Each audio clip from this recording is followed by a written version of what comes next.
السلام علیکم ناظرین، پرواز نیوز کے ساتھ میں ہوں سنیتا حمید۔ مرکزی امیر تحریک لبیک پاکستان علامہ حافظ سعید حسین رضوی نے علاقہ تھل کا خصوصی دورہ کیا۔ اس موقع پر انہوں نے ٹی ایل پی کے ورکرز کے وفد سے ملاقات کی اور بزرگان دین کے عرس کی تقریبات میں بھی شرکت کی۔ ٹی ایل پی کے مرکزی امیر علامہ حافظ سعید حسین رضوی کے دورہ تھل کی تفصیلات سے ہمیں آگاہ کر رہے ہیں ہمارے ڈویژنل بیورو چیف راجہ نور الہی عاطف اپنی اس رپورٹ میں۔ مرکزی امیر تحریک لبیک پاکستان علامہ حافظ سعید حسین رضوی نے کہا ہے کہ اسلام کی سنہری تعلیمات ہمارے لیے سرچشمہ رشد و ہدایت ہیں۔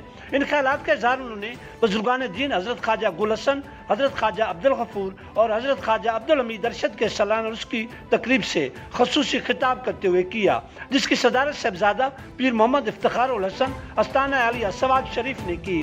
پیر صاحبزادہ عبدالعلیم سجادہ نشین استانہ عالیہ مرشد آباد شریف، پیر توقیر حسین شاہ استانہ عالیہ خواجہ آباد شریف سمیت علماء اکرام اور مشائخ الزام بھی اس موقع پر موجود تھے۔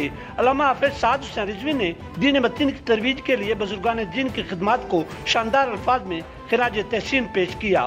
قبل ازیں مرکزی امیر تحریک لبیک پاکستان علامہ حافظ سعید حسین رضوی کی کشمیر چوک نورپور تھل آمد پر T L P Sargodha division کے نائب امیر علامہ Sher Muhammad Sialvi, T L P ضلع خوشاب اور تحصیل نورپور تھل کے عہدیداران محمد عدنان قادری، محمد شفیق نظامی، شیخ حافظ انعام الرحیم، قاری اسد الخان نیازی اور قاری محمد نصیر سیالوی سمیت ٹی ایل پی کے ورکرز کی کثیر تعداد نے ان کا فقید المثال استقبال کیا۔